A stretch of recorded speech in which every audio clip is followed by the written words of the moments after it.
Oh, well, before our LCS games, we'll do like a mock draft and we'll play these in-houses. So, like, I get a good feel of the matchup before I really go on stage. And maybe that's the matchup we play. And so I have a good feeling of how it's going to be on LCS. So it really helps there. Hey guys, Parks Owsley here with the Shotcaller, joined by Dhokla, the top laner for Optic. You guys are really killing it right now. You're on you just blew through the three big name teams. How's your team doing? Yeah, team morale is really high right now, and we're having fun playing on stage. Practice is going well. We're having an efficient practice, I'd say, for the most part. And yeah, it's just a good atmosphere. So yeah, really enjoying my time right now. So you talked some about practice and how you and Alorum are actually kind of working off of each other, and using your relationship and your understanding of the top lane to influence each other's growth. How has that relationship impacted your last three games, taking down these three teams? Oh, well, before our LCS games, we'll do like a mock draft and we'll play these in-houses. So like, I get a good feel of the matchup before I really go on stage, and maybe that's the matchup we play. And so I have a good feeling of how it's going to be on LCS. So it really helps there. That's really cool. Do you know how many teams actually do that with their academy roster? I think Team Liquid used to do it, but I don't know about any other team, but I think that should be common. I feel like practicing your LCS team before game day is like, I don't know if anyone does first blocks on Saturday or Sunday, so I don't know, but I think that should be a common thing between LCS teams. Have you been doing that all season, or is this something that you just picked up recently? We've been doing this all season, and yeah.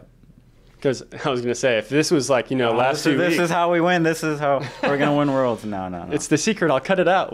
We won't tell anyone. Well, that's really cool. I actually was not aware of that. So did you play the Aatrox match earlier today then, though? Did you leave that up on purpose? Yeah, we actually played the same exact scenario, and then we played 2 games. So in game 1, it just went bad, didn't go according to plan. Game 2, it went according to plan.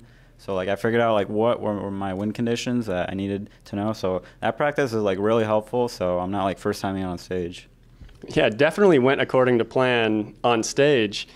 So I want to talk about a couple things involved in that whole situation. One being all the teleports, 2, you just constantly got dove. And so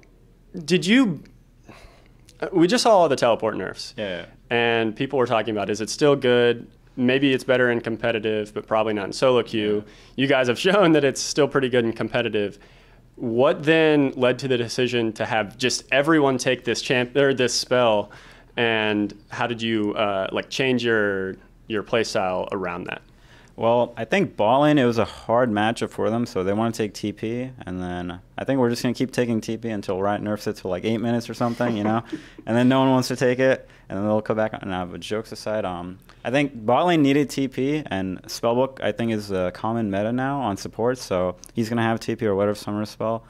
But mid lane, that's just his preference, I guess, in the matchup, and then bot lane, I think they need it, and then top lane, I think it's standard in some matchups. I feel like in like very volatile matchups, you can go like Ignite or like just a different summer spell than TP if your team plays around you really well, and you can play around your TP disadvantage. But you have its combat summoner, so theoretically you can just make them use TP, and just like you have combat summoner advantage. So yeah.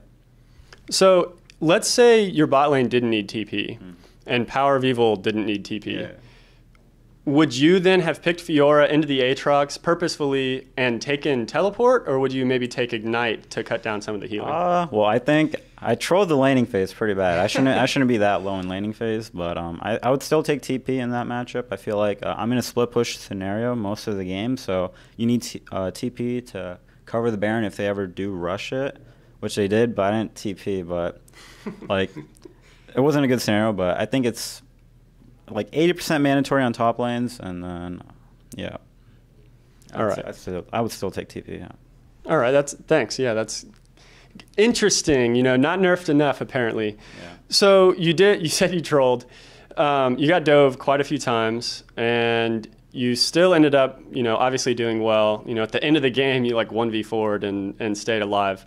How did you kind of manage that lane phase, knowing that Aatrox is supposed to be, very strong champion? He's actually been banned. This is the first one that we've seen. So I imagine this was the strategy the whole time, bait him into the Aatrox. What was your whole plan there? Well, we didn't know if they were actually going to pick Aatrox. We were like, just leave it open. If they happen to pick it, we can play into it. But it wasn't just like our full strategy. But so I think Aatrox is still pretty strong. Like, he was definitely doing well in lane, I'd say. But after, like, Aatrox eventually loses split push because he's more of a lane bully into team fighting, like mid game. So late game, he's not that strong unless he's really ahead of his curve. So if we just played our win condition, which is Fiora's going to win split push, should like go even in lane and not get dove that many times. Yeah. Well, yeah, it worked out. I do have a question about the overall draft. You didn't really have very much siege potential because of the low range, and they had very hard engage with the Rakan and the Orianna ball combo. Yeah. So you had a little bit of trouble closing out the end of the game, and you also let one Baron slip when it seemed like you had a lot of pressure.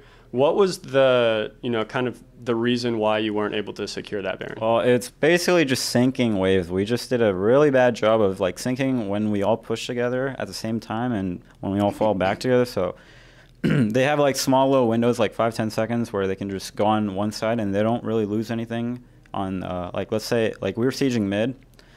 Like, after they clear the wave mid, we shouldn't be pushing top and bots. But I think I overextended in that scenario because I was like, this game's kind of boring, But that was really bad, and I hope I don't do that again. But just syncing our waves, I don't think we did a good job of that. So that's why it dragged on for so long. All right, yeah. So I guess one good takeaway, even after a win, you still have stuff to learn from the game. Yeah. That's good. And then lastly, just any other thoughts on this game or just your team moving forward? I mean, I feel like we're getting really good in drafts. Like, I feel like we're winning most of our drafts. So in this game, I feel like we had clear win conditions. They didn't have many choices to kill me, especially in that one before. I'm pretty sure I could have turned it around as well. Yeah, you probably could. So, yeah, I like the way it's going right now. Yeah. Awesome. Well, best of luck on the continuation of your streak. And congratulations on being the overall best damage dealer in the game. You were, yeah. They showed the stats at the end. Before we go, let's play a game of rock paper scissors. And let's see, rock paper scissors. Dang it! All right. I need to change my strats. Thank you guys so much for watching. We'll catch you next time. Thank you. Hey guys, thank you so much for watching that video. To see some more Shotcaller League of Legends content, you can find some videos off to the side, or like and subscribe. And also, please share it with your friends. Thank you so much for watching. We really appreciate it, and we will see you guys next time.